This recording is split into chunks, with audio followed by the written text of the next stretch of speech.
Good morning. Good morning. Good morning, Janice. Good morning, everybody. Hi. So here we are. It's Kate Richburg and Janice Parsons live for beadshop.com, right from our offices here in Redwood City, California. I know. Thank you for reminding me where we are. right. Well, you just asked me. Where I've are we? been traveling. Right. I've been traveling. Yeah, yes. you have and I have, and Grace has. Yes. So some of you guys watched our crazy, epic broadcasts from Tucson in the wind and the sun and the traffic of people. Traffic of people. Trying to get into the building. Right? It was crazy. Yeah, it was fun. But it was a fun broadcast, so we really want to thank you guys for coming along with us to Tucson. It was really fun.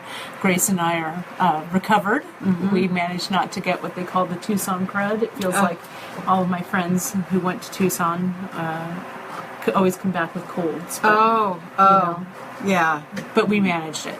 Well, good. And you had a great visit. I did. With your grandson. I did. I had a great time. Everyone in Virginia, hi out there. I had a wonderful time visiting there, and then they came here. So, but now it's time to get back to work and that's right. Bang out some of that hostility. Right. So we're gonna hammer it out today, JP. So who have we got? We've got some hellos, Gracie, right? Cindy from Georgia. Christine Hey, Cindy. Says, hi. Hey, Christine. Kathy says good morning. Krista, hello. Rebecca, good morning. Melissa, hey from Lake Powell, Arizona. Wow. Peggy from Nevada. Sandy, welcome back and good to see you. Oh, good to Monique, see you hello guys. from Indiana. And Karen says hello, ladies. And Melanie says morning. Oh, good morning. Good morning and Hello, hello. everyone. So I want to start off. We're going to be doing some crazy hammering today, you guys. But I got an email this morning that I wanted to share. Okay. And the email came in at 5:44 this morning. So when Janice walked in this morning, our regular office hours, I bombarded her with the question. And she was she jumped into action. And so we have a great answer for it. So let me read our question. Okay. So we got a nice email. It said, "Hi, Kate. I wanted to tell you and Janice that I so love the Facebook Live broadcasts. I look forward to them and refer back to them as I work through the projects. Wonderful and thanks." She said, "I'm working on her pearl knotting technique as I prepare to string my mala beads. I'm getting there and having great fun. I love it." But the question she asks is it possible to do a multi-strand necklace with pearls or other beads? Would I use a clamshell for each strand? That seems bulky. Any ideas on that would be greatly appreciated. She loves beadshop.com and regards, Alice. So, Alice, we jumped on your question, and I read it to Janice, and Janice jumped into action. Yeah. Well, Alice, I think there are a couple of options. I know that we will go through at a later date all the different ways of doing a multi-strand class.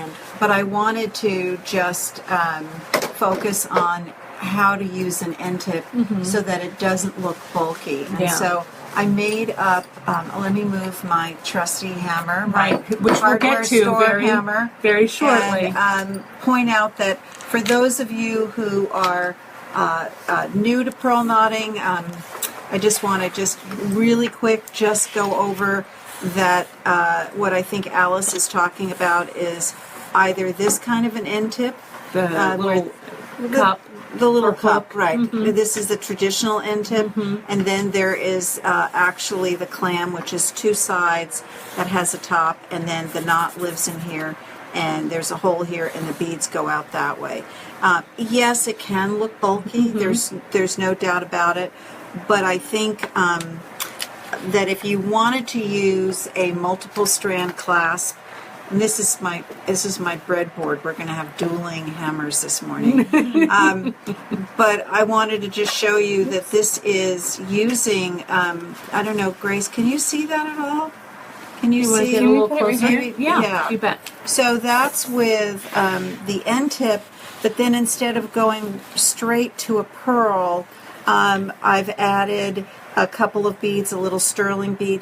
Here's another example where I added a bead called wire 6 cents, and so there is the end tip, and then a pearl. And what that bead does, in this case 6 cents, is it takes your eye off the end tip, and you see less of the mechanical. and you see it more as a design. So this isn't exactly the same. This is one where I just used a little sterling 3mm bead, and it doesn't exactly mirror because I was in a hurry this morning. The finish on the clasp, I would have antiqued these or used a darker bead, but it takes your eye away, so that if you use a clasp like Meander, which is a multiple strand, you can use It really an end blends. tip, and it blends better than just the straight end tip and then a bead. It also helps taper up here at the Tapering, top. yeah. Because sometimes I find if I end with beads that are bulky, it Yeah. kind of throws the Right. necklace, skews it at the end. Right.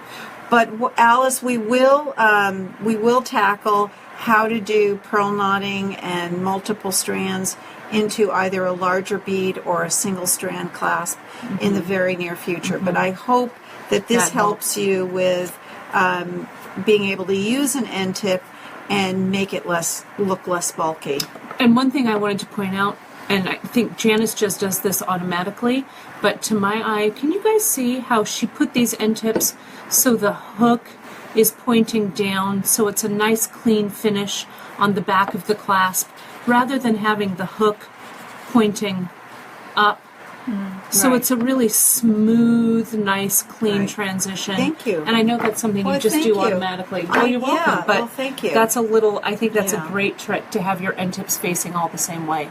Yeah. I know you said this already, Janice. Can you remind us what the name of this clasp is? It's called Meander Along. And It's let's turn it one over we've so just you guys gotten. can see it. It's a new one. It's a hook and eye. That's white bronze, and it comes also in antique copper and antique brass.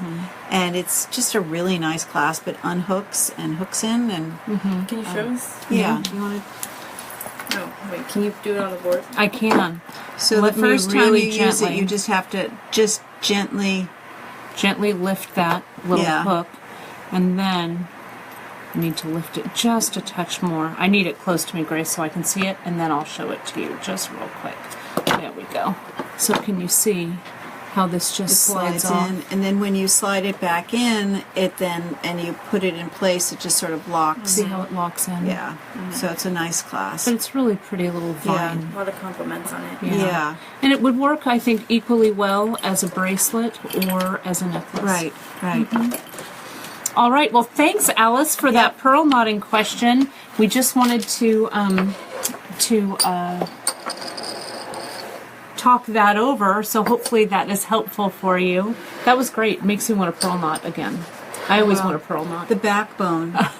Speaking, Backbone of stringing is that's pearl right. knotting, not wire, but stringing. well, But today it's speaking all of the about backbone, wire. yes, today it is all about wire. So, back before I started doing a lot of metalworking and metalsmithing, and after I started doing stringing, wire was really kind of what floated my boat, and still does. I love wire working. And so wire working, what my wire working skills did for me was kind of lead me down the metalsmithing path to do all of the work that I did with metals. But it's really been fun to revisit all of kind of these kind of simple, straightforward tools, and start hammering and banging it out on this wire. So it's super fun. So what I'm going to share with you guys, first, I want to share some tools.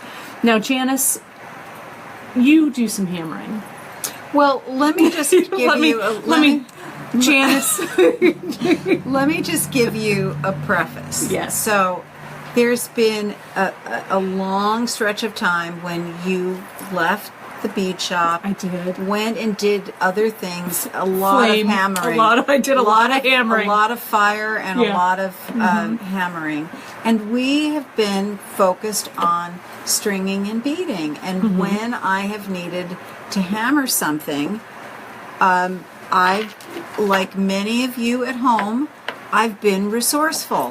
When I've had to make like let's say I've had to make a hole in leather for a rivet. Yeah. I don't have a riveter, so I use a nail and I use my trusty hammer. Right. And I use my Like a block of ground. wood. Yeah. And I just make a hole in the leather and then, open it up and put the rivet in.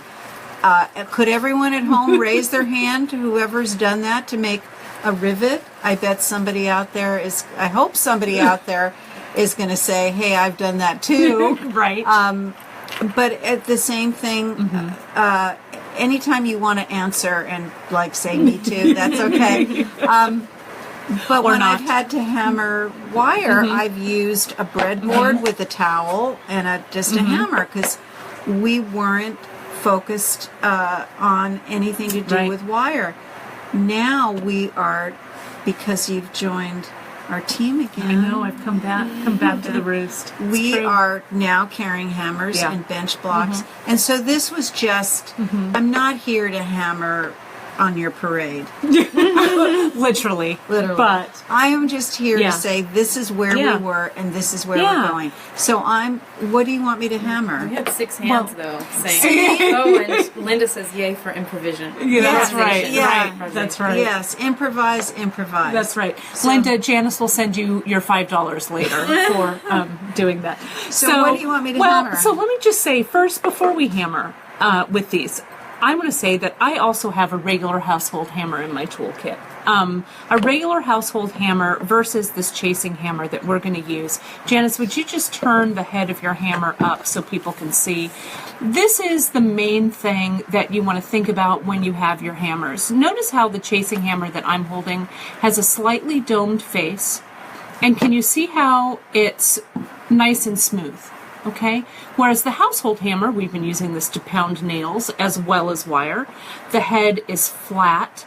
And so this hammer you would think of more like a workhorse. Let's say that you did have, like you wanted to strike an awl or a nail through some leather, or if you had, let's say, a design stamp that you were stamping into metal. Anytime that you want your hammer to do like a working job, right? Like striking a nail, things like that. This is the tool you'd use because that nail or that awl is going to leave a mark on the head of your hammer.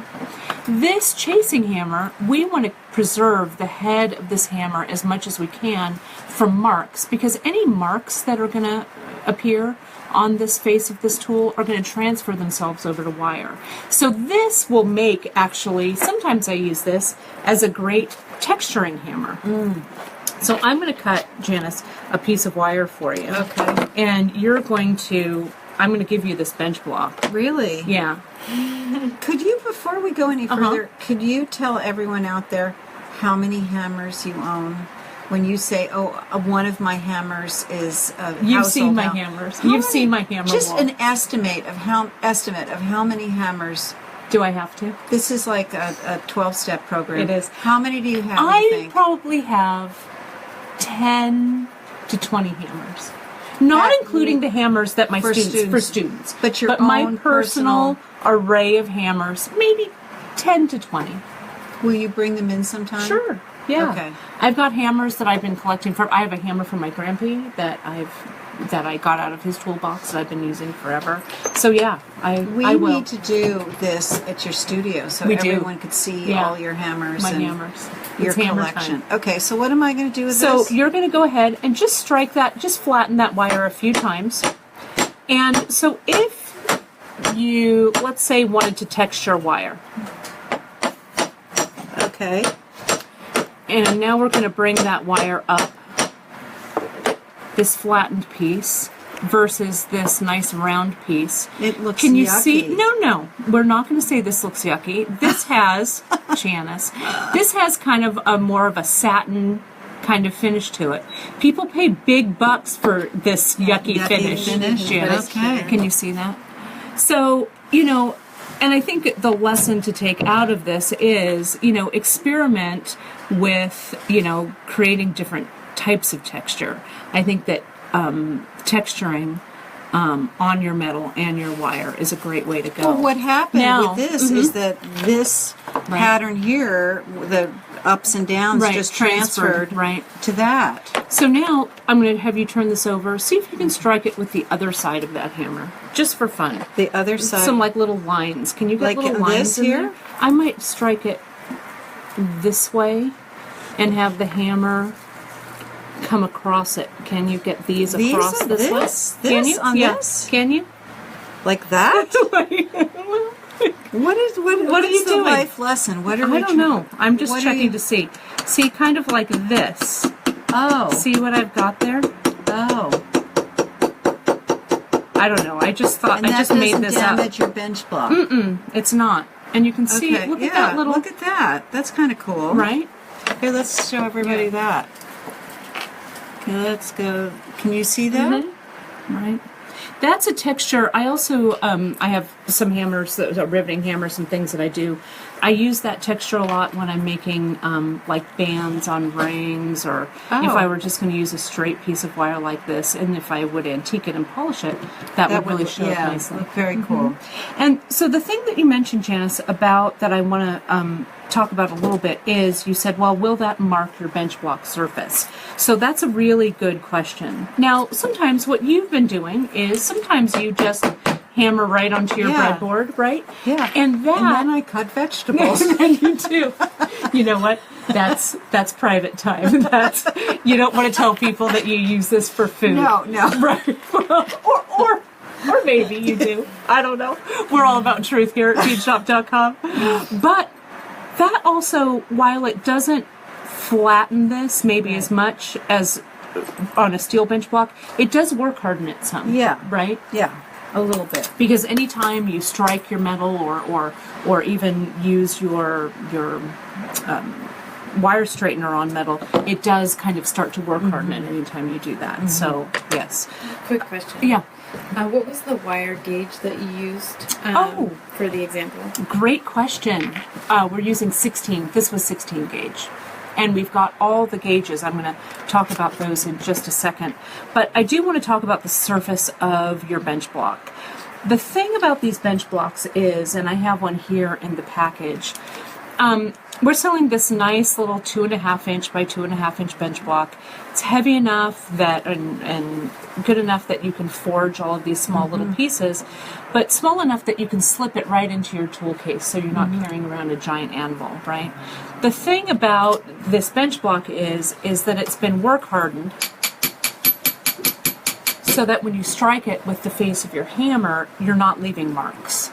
Okay, so that's something that's really important. What does work hardened mean? Well, it means that this is tool steel and it's been heat treated properly so that the steel surface is hard and not soft. Okay. So people ask a lot, well, Kate, can't I just get a piece of metal from the hardware store or whatever to hammer on? And, you could, but you're going to start to mark that piece of metal up pretty quickly. So both the head of this steel hammer and the head of this steel bench block have been properly heat treated, so they're nice and hardened, work hardened. I know you're going to talk about the wire, but is this sterling silver or just craft wire? Okay, well, let's get right into the wire then. Let's move this over and then we'll jump into some demos. So I've got a whole pile of wire here in front of me, which makes me super happy. Here at beadshop.com, we carry this great craft wire that is a silver plate and it's over, it has a copper base to it. What I've found, and I've used this wire for many years, what I've found is it's a really affordable alternative, to sterling or our gold, in the case of our gold, affordable alternative to gold filled. Also, these have a non-tarnish coating on them, so they stay nice and bright. We also carry a variety of different finishes. We carry an antique brass, we carry an antique copper, we carry a gold, a bronze, so they're all up on the website. And if you go to thebeadshop.com to our Facebook Live page for this broadcast, there's links to all the wire and all the tools that we're using. As far as gauge goes, you guys, now I think it's really important to have a variety of gauges in your wire arsenal. I go up to, today, we're going to go up to 16 gauge, which is pretty heavy. And we carry all the way down to 28. We're not going to be using any 28, but you can see how when the number is higher, like 28, the wire is thinner. And as the number gets lower, the wire size gets thicker. So the higher the number, the thinner the gauge of wire. Do you have any idea why that is? I should have an idea, but I think I have never been able to figure out. It's the same thing with bead sizes. Yeah. Well, Like- this is based on the American wire gauge, because in the U.S. we measure our wire by gauge, but in Europe, wire is usually measured by millimeter size. Right. But I just don't understand why the lower the number, The thinner. Yeah. It's Same just- thing with like drill bit sizes. It's yeah. It's Kind of counterintuitive. Yeah, exactly. Yeah. You would Exactly. I want know. a thinner gauge to be a I smaller know. number. I know. It's really weird. So this 16 is something that we just started carrying. Right. I love it. And I really love it. I've used it, and we can start to jump into some of our demos. But can you see this pair of earrings that I knocked out this morning, you guys? This is this little kind of swirl design. This is 16 gauge. It would also work nicely with 18, and I've got some of our brushed silver 18 gauge here. You can see that would be a little bit thinner. But 18 and 16 are great wires if you want your piece, whatever you're making, if it's like unsupported, I guess is what I'm trying to say. Would you show how you Straighten that out? Yeah. Now, what would you use if you didn't have one of these at home and you wanted to straighten Your wire? and also harden it? Would you Yeah, use? I what would you use like maybe a piece of leather, a piece Uh-huh. of chamois, or a dish rag, Uh-huh. or I don't know, my shirt tail. something could work. Yeah, right? something You could work. know, these are wonderful pliers, These but wire you could, straighteners, yeah, they're nylon great. But you jaws. can also, See how nice. and then as you're doing it, you're not only straightening it, but what is the wire actually? What's happening with the Well, wire? we're actually work hardening this so that if it was, let me show you while I grab a piece. Grace, you had a quick question? Well, just an interesting fact, Melanie said that it's the same in the medical world too, as far as higher numbers are smaller. Right. And then Melissa says that her chasing hammer has a face measuring 7/8 of an inch. Would a larger one cause the wire to hammer out wider? I find when I use it, it doesn't seem to hammer out as wide as I would like. Oh, and this is our face is a 1 inch, and when I start to hammer the wire, and is it Melissa who asked that question? Yes. I'll address that, Melissa, because that's a great question. So can you see here how my wire is really very pliable, very malleable here? As I run my tool, my nylon jaw plier, repeatedly over that, what the tool is doing is it's compacting and it's work hardening. Anytime you bend or draw the wire at a crystalline level, the molecules in the metal are tightening up, so things are stiffening up. Okay, and you can see how it's not quite as, it has a little more buoyancy to it when I do that. So that's what happens as you start to work harden.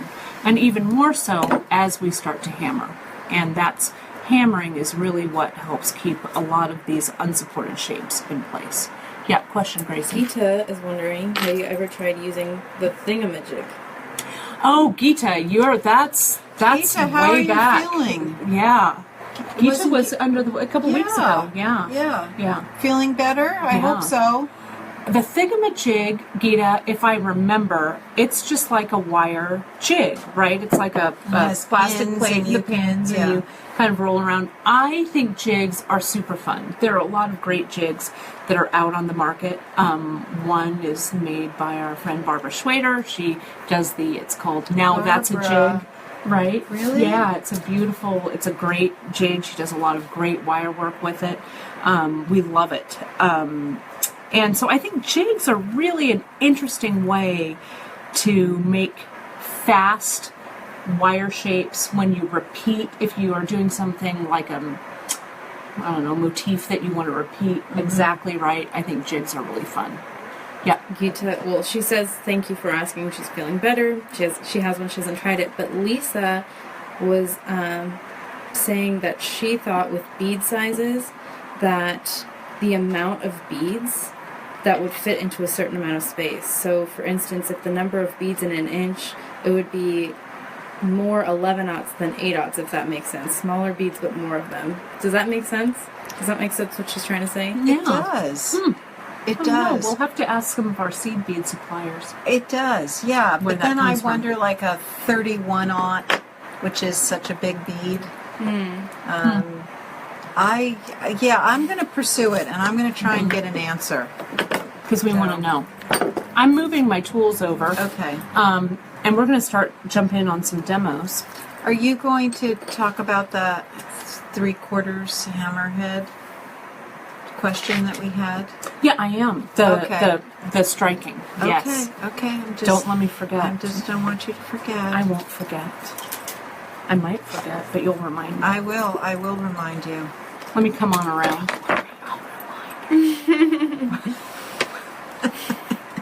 Give me that hammer. All right. Okay. Let's get these demos on the road. I'm going to get my well-worn pad here. And notice, you guys, when I was hammering, I have this our velvet pad here. I also, this is to really dampen the noise. You know, if you're doing like metal stamping or other, any work with stamps, you would always want to place your bench block right on the table. But today, to dampen the noise, and when I'm working at home or in my studio, having a little pad or a mouse pad or a velvet pad or a piece of leather under this will really help with your noise level. Okay? So, first and foremost, let's talk about actually striking your metal with this hammer. So let me get that piece of wire that I had here. Now, Melissa, I think Melissa? I believe it was Melissa, I hope that was right. With your 7/8 inch hammerhead, one of the things that I do, usually my chasing hammer is about 1 inch, but I have some smaller ones as well that I use for like more delicate work. As you're striking your metal, see how as I strike and I pull the hammer, I'm forging this. So I'm going to do this maybe a little faster so you guys can kind of see that metal as it comes out. This again is 16 gauge. But see how wide I can forge that piece by hammering, striking the metal, and forging, pulling it back. So rather than just striking it on the face like this, so see the difference I can get by kind of forging and pulling that hammer? That's, I think, the difference. Can I ask a quick question? Mm-hmm. It sounds like Rasha is talking about memory wire. She says that she has a spiral wire that's like a spiral, like a spring, and has loops. Yes. And she's been told that it's very hard to straighten it. So how can I do that? Yeah, you can't. Not with memory wire. Memory wire is... Do you want me to go get some? Yeah, we have some. Memory wire is manufactured to keep that memory spiral in it. So that would be appropriate for just stringing, you know, like round bracelets and stuff. Janice is going to grab some so you guys can see it. And Melissa has a question. Sorry.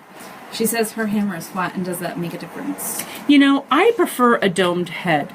And kind of the rule of thumb is when you're forging, you forge when you want a flat surface. You use a nice rounded or curved head so that the flat sides of your hammer don't dig into your metal. So you're actually striking, you can see that there. See how that curved edge won't hit the ends of your wire and mark it. Here's some memory wire. And we're just about to... Yeah, we're just about to add this to our website. We're going to have some projects with it soon. And so this memory wire looks like a big spring, like this. So there's no real way, the way it's been manufactured, to keep that curve. So no amount of straightening with a wire straightening plier will straighten this out. The other thing that I want to mention with this memory wire is what I call a wire cutter killer. Okay? Don't use your really good wire cutters on this memory wire. Since it's so stiff, it's like a stiff steel wire, it will really leave a mark on your really fine cutters. Go to your toolbox or get your old wire cutters that you use to cut your stereo wires or things like that out of. You don't want to use your good jewelry pliers for that. Okay? But this is going to be a lot of fun. We've got a lot of great plans dreamed up for that. So let's take a look at this little forged piece that I've got here, and I want to show you how I pull that together. Now, you're really looking at, when I pull these tools out here, and I just want to go over them again just real quick so you guys are all on the same page with this. What I've got here are just a simple set of pliers. Now, there are a lot of pliers, a lot of mandrel pliers, a lot of great tools that are out there that help you shape your wire, but a basic set, if you're just getting started, this is really, I think, all you need to get started. We've got that nylon jawed wire straightener, we've got our bent chain nose plier, our round nose plier, a regular flat chain nose, or sometimes it's called a needle nose, and we've got a good wire flush cutter like this one. This is our Xuron cutter. Speaking of wire cutter, 2 questions right now about memory wire cutters. Okay. And Kathy's mentioning that if you have memory wire cutters, they're also a good idea for larger gauges. Yeah, it's true. But this, what I love, Kathy, about this Xuron cutter, and it's hard to see, I don't know if I can get that right on camera, but if you can see, I don't know if it shows, but one of the sides, if I run my finger over the head of this tool, I can feel that one side is a little higher than the other. This is a deliberate design by Xuron. It actually is called a cross shear, and what that does is it allows the cutter to stay sharp while still being able to cut heavy gauge wire. I cut up to 10 gauge wire actually with this, and it just slices right through. But that little cross shear, one being slightly higher than the other, doesn't affect the cut, but it does make this cutter cut heavy gauge and stay sharp. Dria's asking, a customer Hi, sent her Dria. an email asking, she would like to know what a good wire size to start with is. Well, it's a good question. It all depends on what you want to make. So let me jump in by starting with this little meander, and then I'll point out all of the different wire sizes that I'm using, and hopefully that'll give you a good idea. For unsupported shapes like this little swirl piece I did here, 16 or 18 gauge would work well. This ear wire that I'm going to show in a little bit, this is 20 gauge. And these little spirals for head pins, for that guy and for this guy, these are 24 gauge. So it really just depends on what your results, what you want to make. So let's jump in with this little meander, or this little spiral. So I've cut a piece of wire that maybe is about 4 inches long. You can also, sometimes I just work right off of the end of my spool, and I think I'll actually work right off the end of the spool just to show you that. So I'm going to start by clipping the end of my wire with my flush cutter. See how this has a little point to it? I'm going to clip that little point away. Notice how I'm holding my finger there so that point doesn't fly off in the air, and it gives me a nice flush cut. So now I'm going to get my round nose plier. Remember, round noses, round heads of the tool help you make round loops. So I'm going to get in there. I'm going to go up about maybe about 1/8 of an inch or so up from the head of the pliers. And I'm just going to roll a loop over. Roll it over. Okay? Ease up on the death grip on this plier, you guys. Hold it firmly, but don't squeeze so tight that you leave marks on your wire, okay? And that'll come with time, with practice. Now I'm going to come up a little bit higher on the tool, maybe about there, and I'm just going to walk the wire around. So see how I have that little loop? I'm using my tool as the shaping, kind of like a jig. Okay, now I put it in again, and I come back down. And I'll go for the 3rd time. Maybe I'll come in a little further in, and I'll walk it back and forth. Okay? So what I've got here is my little wire shape. I'm going to pinch it closed, and I'm going to cut it about right here and loop it off. So let's turn this around, hold on to it tightly so it doesn't fly off in the air, and clip. Now, let's just go ahead and roll a little loop around, just like so. And can you see that there? And I'm just going to close this up so it's nice and tight. Okay, just like that. So can you see how I've just made a little component? And you know, I'm not worried about like making it exactly the same or the exact same, you know, width, because you know, these are meant to be kind of freeform. So don't stress yourself too much when you're making these to match exactly.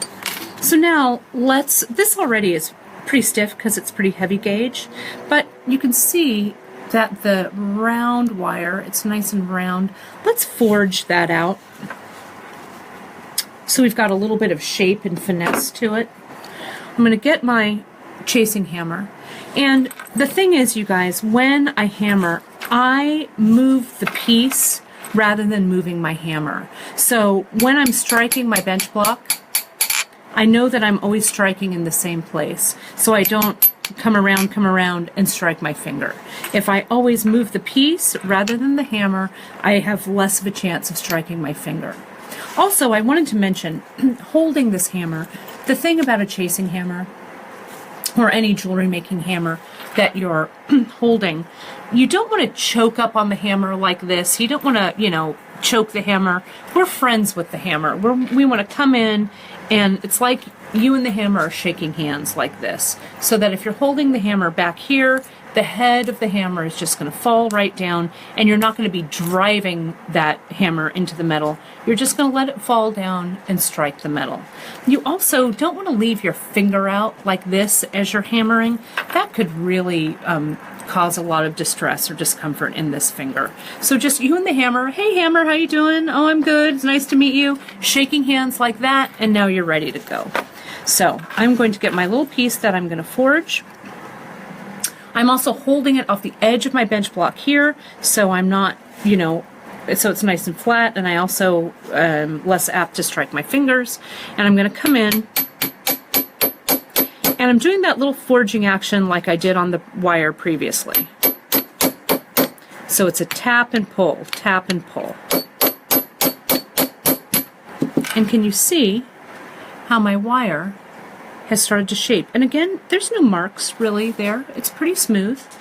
So now let's turn it the other way and let's forge these little curves.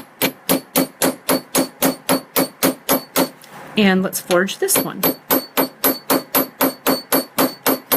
Literally, whatever strikes your fancy, just do it, right? We can flip it over, strike that little one.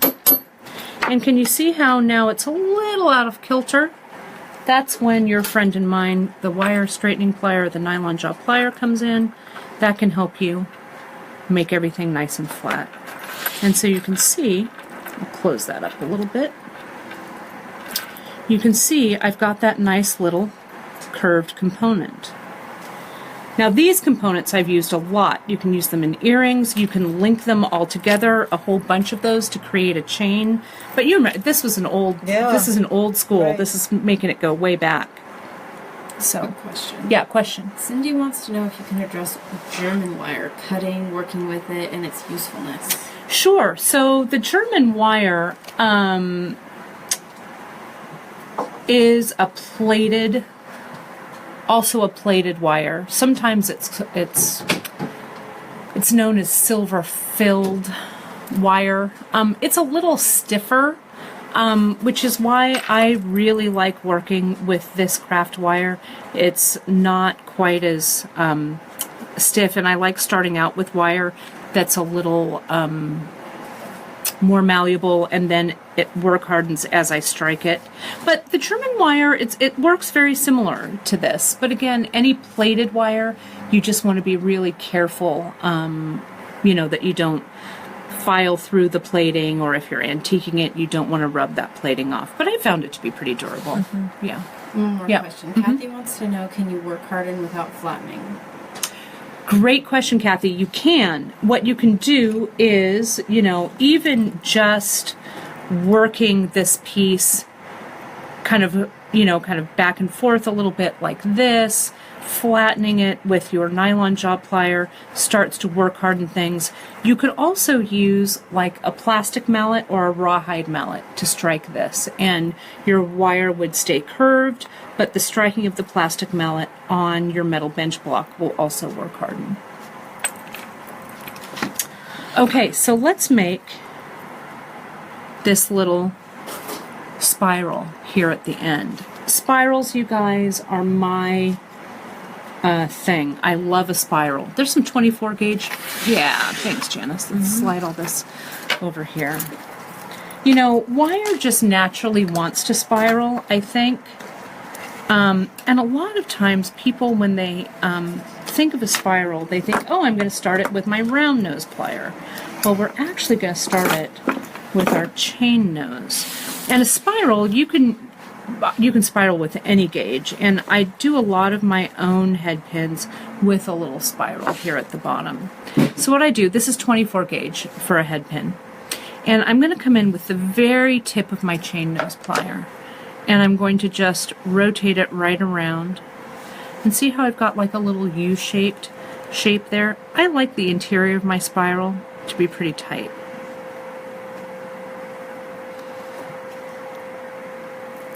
And Janice, you've used this on head pins when you needed, even like with 26 gauge wire, we could probably do this.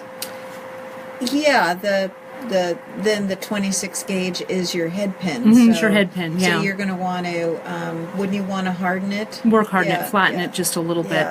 But especially with like really small gemstones where you can't get anything but 26 gauge through. Yeah. Just a tiny little spiral at the end works nicely. Little baby spiral. Yeah. So see how I've started to, I'm going to bring that spiral right up at the side of my plier, and I just push that wire up to conform it to the shape of the wire that's come before it. See that? Push it up. And again, you want to grip this wire firmly to hold it in place, but not so tightly that you're going to mark it. So see that? You're just, you and the wire, spiraling around. Okay? Make that spiral as big as you like it. Then I'm going to flip it over. And I'm going to bring that wire up against the edge of the tool and flip it up to center it. You make it look so easy. Well, wire's my spirit animal, I think. I don't know. I'm good at one thing. Well, a couple of things. But wire and I are pretty good. So now let's just flatten that, shall we? Just like we did before. Light taps, you guys. We're making jewelry and we're not building a house, okay? Just light. And see, look at how nice and flattened that is. Now I'm able to either just come in and wire wrap it, or in this case, I'm just going to make a little rosary loop. We have handouts for all of these simple wire tricks, making a loop, making wire wraps. All of those live on our Skill Builders page. See that nice little loop? Quick question. Yeah.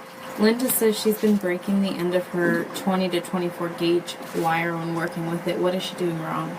So Linda, so are you breaking it after you make a loop? Are you breaking it after it's been hammered? So I'm going to just close that up a little bit. Sometimes also, so there's that little component. Sometimes you can, let's say, if I'm working with this piece of wire, and if I really grab it like this, pinch it to roll it around, can you see how I don't know if you can get that, Gracie, but see how I pinched it so tightly with my tool that I've made a little dent in it? Well, that's definitely a weak spot. So if I go, see now, it fell right off. If I went to go rotate that forward, that little piece of wire fell off. So ease up on the grip on that, you guys. If you grip too tightly like this, see there's that little crimp, and then if I go to roll it around, you can see I can easily break that off. Yeah, she says it's when she's starting to make the loop at the tip. Yeah, And Melanie wants to know if you have a book on wire wrapping. I don't, but there are many fine books on wire wrapping. Many, many fine ones. I'll try and think of. Who do you recommend? I mean, Who we I could put a recommend. list of books.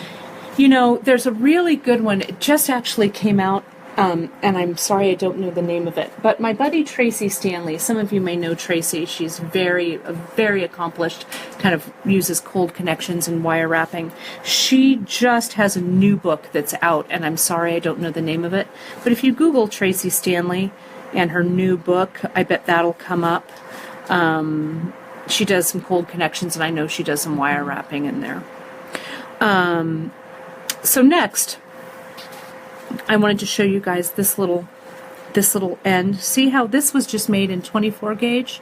Exactly the same way as I did this larger one, but you can see just kind of the difference between using something super heavy and super light. That's 24 gauge. Again, same little thing as I go here. And whoops, that's actually going to be a loop. And then I just go, this time with the tip of my pliers, back and forth. Back and forth. And again, pull that wire to the center and then flip it up. And then you've got your tiny little decorative head pin. And I forged that out. Now you can see with this finished earring that I have here, I used that little decorative head pin. I used one of our Harmony in adventuring. I'm still having an adventuring moment in my bead world. I added some of those little shadows. And some of you may remember from our Epic Earring broadcast how I did a wire wrap over the top of another wire. This is a skinny gauge. This would be like a 26 is what I used, or it could also be a 28. And the way that's done, I just wanted to show you this with the 16 gauge, just as a reminder, but you can go back to that broadcast and look at it. This is just simply wire wrapping it, that thin gauge around a thick gauge. And you choose the gauge. This could even be a 24 gauge since this wire underneath is, I think that might be an 18 gauge. Is the book by your friend called Exploring Metal Jewelry? Maybe. Is it by Tracy Stanley? It might be. And is it new? If it is, it's that one. And I'll post it in the comments, you guys, when I look it up. But that's the one that really comes to mind. Tracy's a very accomplished wire artist. So stick with me here, you guys. I just want to show you a quick little clasp, and then we're going to move on to ear wires, and then we'll be done mostly. So that little wire wrap I did around the center, I'm going to use my round nose plier to this needs to bend back just a little bit. Can you see where I'm going with this, you guys? I'll cut this away. And I'll cut this away. And this makes a nice, quick little S-clasp. An S-clasp is something that Janice and I both love using. We love using for our treasure necklaces and things like that. But this was just with 18 gauge.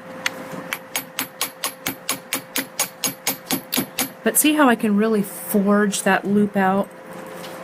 I'll do the same thing here. This is with 18, but 18 or 16 gauge. And see how now that that's forged out and work hardened? See how that's nice and stiff? But it's a pretty little S-clasp. What do you do so that the wire at the ends isn't sharp and cut your neck? Yeah, so great question on that, Janice. So I did cut that with our flush cutter. And some of you have seen me do this little tip before. This is our emery board that we have hanging around the office, right? But you could also use some sandpaper. And I just give that a little filing. Sometimes I'll do it before I forge it so I can get to it. But I'll just file back and forth, file around the edges, or a little piece of sandpaper will also work nicely. But that really softens those edges up so it doesn't scratch. Okay. Melanie's begging you to make a PDF handout, pretty please. Oh, of all these? Well, Melanie, you'll be able to watch this over and over. And what I'll also do is on the Facebook page for this, we'll add all of these little samples to the project map so you can see them visually. Diane is wondering if she can clean her bench block. She hasn't used it in a while, and with the humidity, some rust has come on the surface. Really good question, and that I had in my notes to address. I'll do that before we do our last little wire trick. My studio is it's in South San Francisco, so it's just over the hill from the ocean. So a lot of my tools also have a tendency to rust. I do two things. One, I call it taking my tools to the tool spa, and I gather them all together. I get some really fine steel wool like 4/0, and I get some WD-40. I put on some gloves. I lay down some newspaper. I put this bench block on there and I spray it with a little bit of WD-40. Make sure you're in a well-ventilated area for that. And then I go to work with my 4/0 steel wool and buff out any rust that's on here. That 4/0 steel wool is fine enough that it's not going to mar the surface, but it will take away all of that rust. I do have some oiled rags in my studio. Like you can even oil a piece of like wax paper or something, and that's how when we would get these in the old days in bulk, when they would come overseas, they're wrapped in some oiled paper so they wouldn't rust. What kind of oil would you use? I would use, you could just use mineral oil in a pinch. You could also I use what's called 3-in-1 oil. Or like sewing machine oil, but anything will work. Rebecca asks if a tumbler is necessary for earring wires, or is hammering enough to harden? Really good question. So a tumbler I love for work hardening. So if I'm doing a whole bunch of like ear wires and stuff, I'll go ahead and toss everything in the tumbler. But I'll be honest, I feel like hammering this guy here is really enough to really work harden that guy. Okay, so speaking of ear wires, you guys, some of you have seen me do this trick, but this is one of my most favoriteest tools in the whole wide world. And I know you guys are thinking, wait a minute, Kate, that's a pen. And I'm going to say to you, yes, it is a pen, and it's perfect for an ear wire. So let me show you what I do. Stick with me. I started making ear wires like this actually not long after I came on board the bead shop all those years ago. I was, then as now, I loved making earrings, and I'd practically make a new pair of earrings a day to wear at the shop, right? Well, I would run out of ear wires. I had lots of beads, but all of a sudden I'd be looking for an ear wire and I couldn't find it. So I was sitting at home one day and I had made some earrings and I had no ear wires. Well, I spied a pen, a little like the Bic brand pen or whatever. This is about a 7mm barrel right here. And I thought, oh, that's just the shape I need for an ear wire jig. So this is what I did.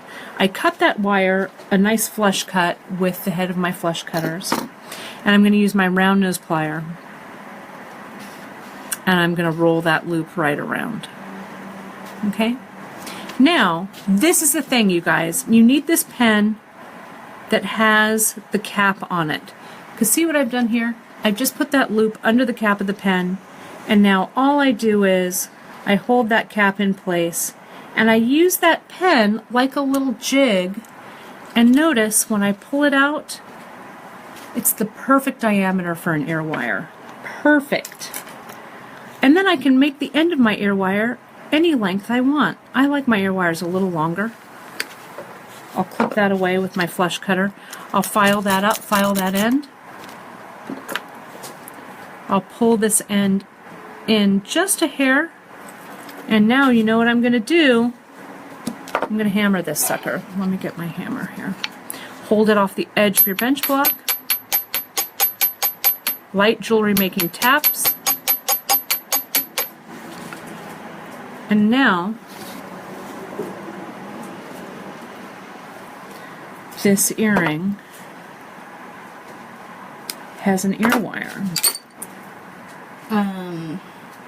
Sue says she uses a Sharpie. Yes. Instead of a thick pen. And Deborah wants to know if we carry sterling wire. Geeta Googled wire gauge sizes, and she said she hopes this makes sense. In general, a wire size gauge number corresponds to the number of operations involved in drawing a wire. A large figure representing more operations resulting in a smaller diameter. Oh, that makes sense. Cindy asks if we have wire that we can use for sensitive ears. Those are all good questions. So, sterling and gold filled we have in ear wires. Our wire that we have online right now is all plated. If you have sensitive ears, the interior of this wire is a copper. Now, I don't have particularly sensitive ears. I always say I could drive a rusty nail through my ear and it would be fine, right? But I think for some people, this wire may cause an issue when it goes through your ears. So you may want to stick, though even with sterling, sometimes it's the copper that the sterling is alloyed with that people have issues with. And what's the gauge for the ear wire? Ear wire, 20 gauge. 20 gauge. I want to show you this. There's a little, I used it right, there it is. This ear wire, you can also customize it by putting a little, this one has a little 4mm check fire polish. I'll do that one more time as I'm wrapping up. Any final questions on this? Hopefully I covered it all. A lot of people love these tips. Thank you for these you're amazing welcome. ideas. You can see I made this little heart to that. I used 20 gauge, but that would be a little 18 gauge. You can see, just like a little coil, just coiled that up, did that little wrap, and did a little bit of hammering and forging. Super easy, right? Just shaping. Let me make one last ear wire with that 4mm bead on it. But I think you guys having the ability to create some of your own findings, your own ear wires, I think it really gives you, really expands your jewelry making world. You don't need a lot of tools, a lot of fancy schmancy jigs or things like that. You just need some practice. Remember, I make this look easy. It's my job. I've been doing this 25 years, wrapping and forming wire. So, of course, I make it look super easy. But, you know, if you get yourself a variety of nice wire gauges and some sturdy pliers and not be too hard on yourself, don't beat yourself up, you know, and just practice, your wire wrapping is going to get a lot better. And then we hammer that, and you can see how we've created just a little ear wire that has a bead on it. Okay. Really quick, Letty's asking, when you wrap the 18 gauge with the 26, how do you begin and end to avoid the ends? Oh, good question. So let me go a little bit slower with that, and I'll show you that here. This is with the 16 gauge because I have it right here, but I'll go ahead and I'll wrap it with a 24 gauge so it's a little bit easier for you to see, maybe, Letty. So what I do, and that is a good question because I do this automatically. See how I have the two wires laying side by side here? I hold on to both of those wires. I can hold on to it with my hand, or I can hold on to it with my if I get them nice and close next to each other with my wire straightener, but usually I just hold it in my hand. So this gives me something to hold on to. It stabilizes that wrapping wire. And I come right in up at a right angle, and then I just start to wrap. Now, after I kind of make my first initial wrap here, then I can turn it around, kind of straighten everything else out. Let me hold this with my chain nose, kind of gently, but so you guys can see it a little bit better so my hand isn't in the way. And see how I can then just come in and wrap this one next to the other. Maybe it's easier in my hand. There we go. And I can also grip that wire with this tool or with my bent chain. Whatever. I guess what this is illustrating is that there's no right or wrong tool. It's just the tool that works for you. See if it's open a little bit here? I'm going to slide it together. So I really start in the middle and work my way out. And see, when I have a longer piece of wire like this, I have a little more leverage to bring this around. And I'm kind of working both hands against each other as I'm going. Then what I'll do, I'll wrap it as much as I want to wrap it. I'll really get in there, Letty, with the tip of my wire cutter. See how super tight that is? I hold on to it so it doesn't fly. And then I clip. Then with this bent chain, see there's that little tip? It's right there. I'm going to come in and just almost forge with my plier. Again, this is work hardening. So you're you're visualizing that little end of the wire forming right against that heavier gauge. And see with this bent chain how much control I have where I put the wire, rather than like this. It's a little less comfortable for my hand with a straight chain nose, but this bent chain I can just get right in there, work harden it a little bit, and I'll do the same thing on this side. Clip super tight. And you are the boss, you guys, of this wire. So you tell the wire where it's going. Right, Janice? Right. You're the boss. Right. Did you notice how I got that you're the boss in there? Did you get that? I'm not going back to my hardware store hammer ever again. Right? I am ready to make ear wires and clasps and... Look at how nice. And then, see, since it's pretty tight on there, there's a little bit of movement, but if I really get it in there, you can really prevent it from moving around. But look at how nice. And that coil, like if I had a bead with a big hole, this might even fit. That's pretty close. Yeah. Look at that. These harmony beads. Close. There we go. It even fits on this heavy gauge, 16 gauge wire. So this has a lot of possibilities where you could take this, right? Well, I'm thinking that we could do an ending like that on memory wire. Wouldn't it be with nice? With a wrap instead of that coil. Wouldn't that look nice? It would look really make a nice. Loop and then wrap it around the end and harden it to the memory wire. Do you think that would work? Yeah, we could try it. We could also glue. That would be a nice lead-in, also to just glue. You know, do a wrap. Yeah. And then glue a tip. And you can see, you guys, I just made a little, I don't know, a little component. Who knows what this is going to be? But you know, experiment. There we go. I like that tighter. And then this could be, if I were making chain or whatever with this little component over here, you know, I could just link all of those together with a jump ring or something. So, you know, there's, the world is your wire oyster, you guys. I wanted to just for a second just talk about why we don't carry sterling wire, because we have done it in the past and why we've sort of steered away from it now. The market for sterling, gold-filled, gold wire is and gold metals is so unpredictable. Right, kind of volatile. It's very volatile, and your pricing has to go up and down all the time.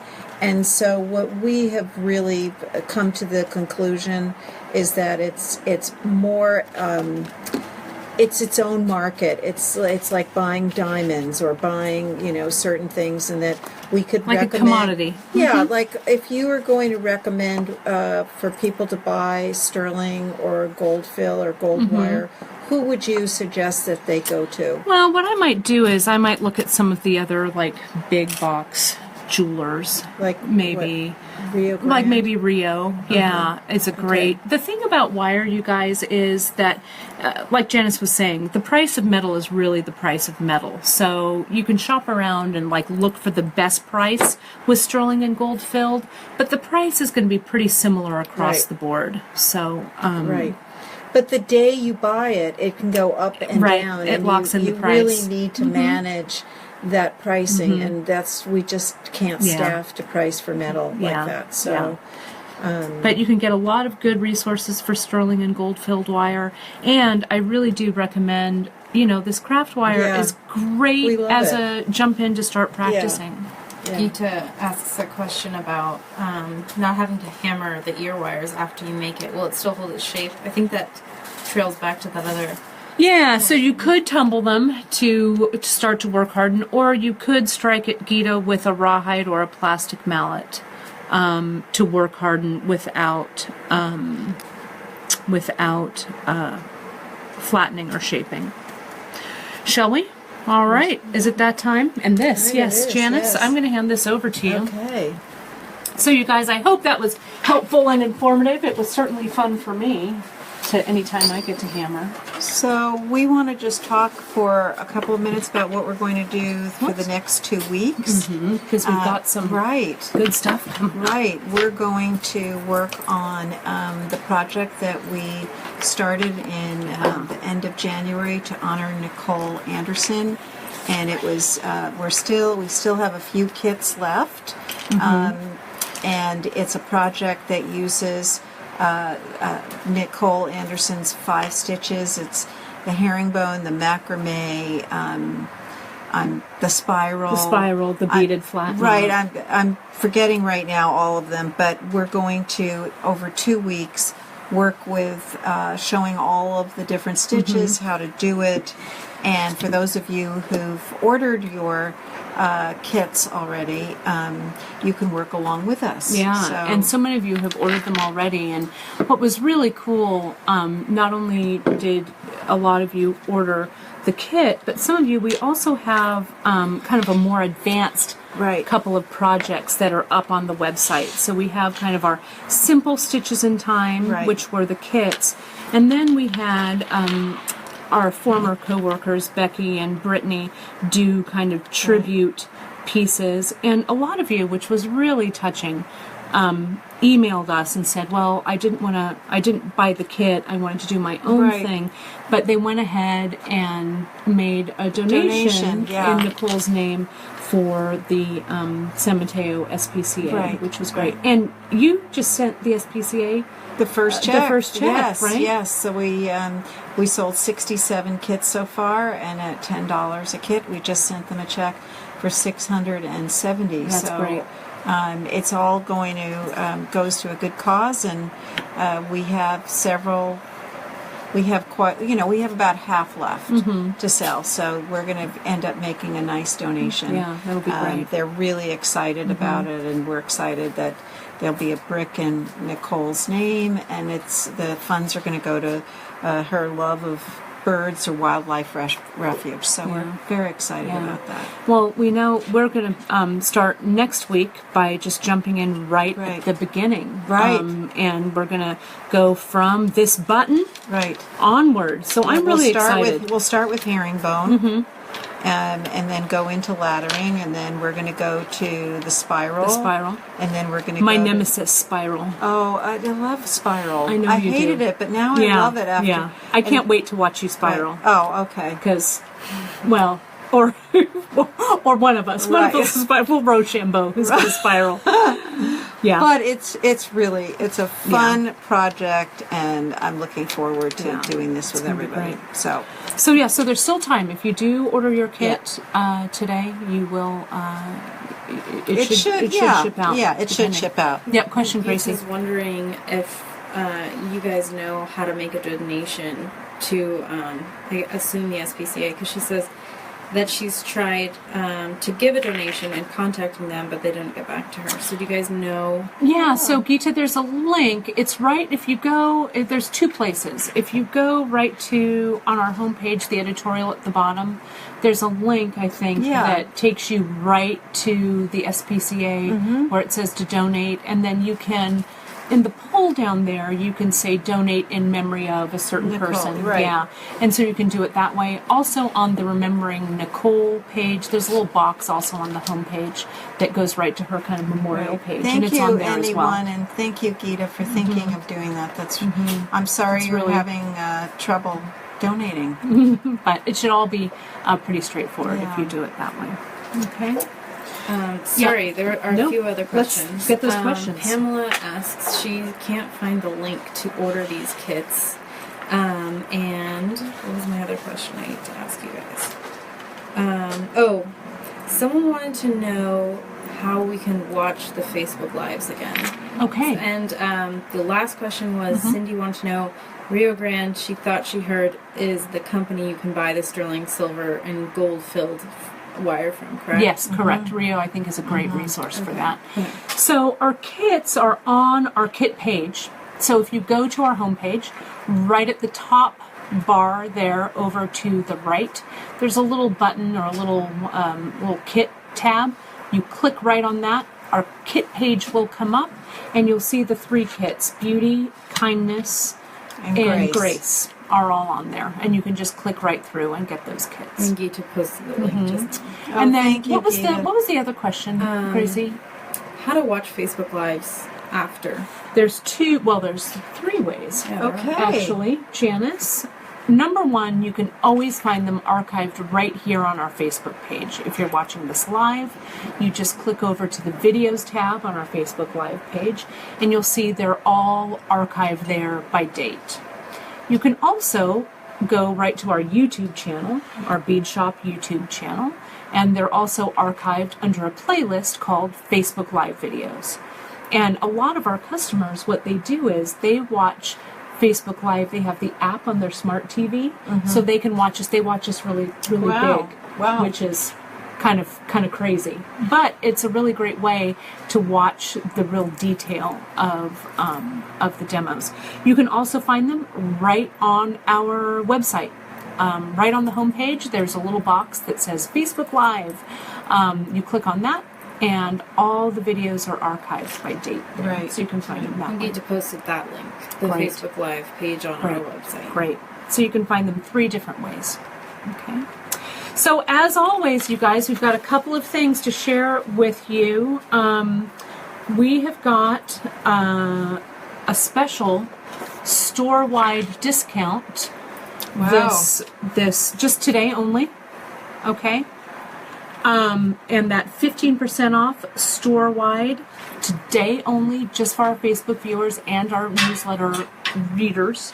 It's 15% off, but you need to add a coupon code to that order, and that coupon code, Janice, Hammer 15. Hammer 15. And that coupon code, you guys, is good for just about everything on our website, with the exception of gift cards and our kits as well, because we're doing something special today.